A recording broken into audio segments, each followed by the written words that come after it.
as I understand it, is concerned. We will continue studying the situation closely. There will be more statements that we'll issue as the situation evolves. But we will never lose sight of the fact that on the whole, what we want is justice and peace for everyone. We are not taking a one-sided view. If you say that the BJP ministers are accusing us of taking a one-sided view, many on the other side are saying that the Indian government has taken a one-sided view by only condemning the attack on Israel and standing in solidarity with Israel, but forgetting some of Israel's misdeeds in the occupied territories. So we are saying we will not forget anything. We will keep the big picture in mind.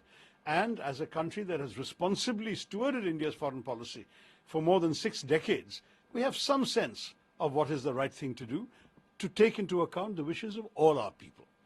We are a country which is itself diverse, it is plural, there are many views within our country, and any of us who are on WhatsApp or whatever are getting these multiple views. It is not as if it's a black and white situation. There are enough Israelis who are writing that there is a certain level of responsibility on their government side to solve the fundamental problem. And there are many Indians who feel very passionately that the principal injustice over the last 75 years has been done to the Palestinians who were displaced from their lands by the creation of Israel. Never forget that 1948, the United Nations resolution created 2 states. Only one state exists, Israel. The Palestinian state has never really come into being. Yes, we now recognize the Palestinian Authority as a sort of state, but it's a state without full control of its territory, with no army, no control of its borders, no full sovereignty in the sense that the Israelis enjoy. And I think we should really have to work to that ultimate solution. The last question is to you about regarding the decision taken in this Congress Working Committee about the caste-based census. So, is it a what we call it in our journalistic language, a master stroke of the opposition before 2024 elections, which is going to have a direct impact over the larger population of our country, and is it a counter against the polarization of Hindu votes? Correct. I think that, I won't use a word like masterstroke, because that's been misused too much by people praising the BJP Prime Minister, people in the BJP praising their own Prime Minister. So no masterstroke on our side. All we are thinking of is what is the need in terms of justice in our country for people. Rahul Gandhi pointed out famously in Parliament that of the 90 secretaries to the government of India, only 3 are OBCs. Why is that so? I mean, these are real questions that the government has to answer and has no answer for. Instead, they're attempting a polarization narrative, which is itself damaging for our social harmony.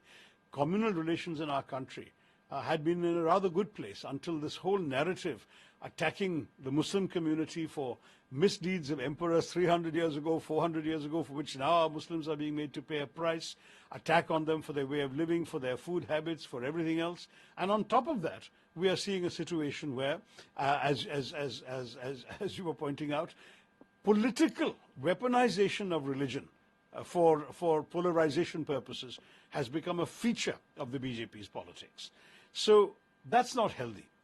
And I think it's not a bad idea to remind people that there are other ways of looking at our society, not just in terms of one big religious cleavage between Hindus and others, which frankly has never been the Congress view of the country, but rather to look at it as a snapshot of also economic and social deprivation and discrimination suffered by large numbers of our people.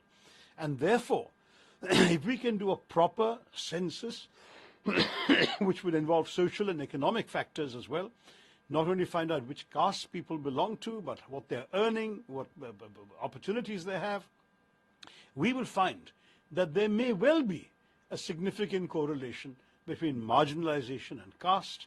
There may be a significant correlation between opportunities and economic prosperity on the one hand and caste background on the other, in which case we need affirmative action programs. So we are looking at this saying, at a time when even Mr. Modi likes to boast about giving benefits to certain castes, let us know the exact numbers. Otherwise, if you can just invent your own numbers and give benefits as you wish, that's not particularly just. And justice is the name of the game. नमस्कार, मैं हूं मानक गुप्ता। अगर आपको हमारा ये video पसंद आया हो तो इसे लाइक और शेयर जरूर करें। और हां, हमें सब्सक्राइब और फॉलो करना ना भूलें ताकि आप देश और दुनिया की कोई खबर मिस ना करें। तो जुड़े रहिए हमारे साथ और देखते रहिए News24।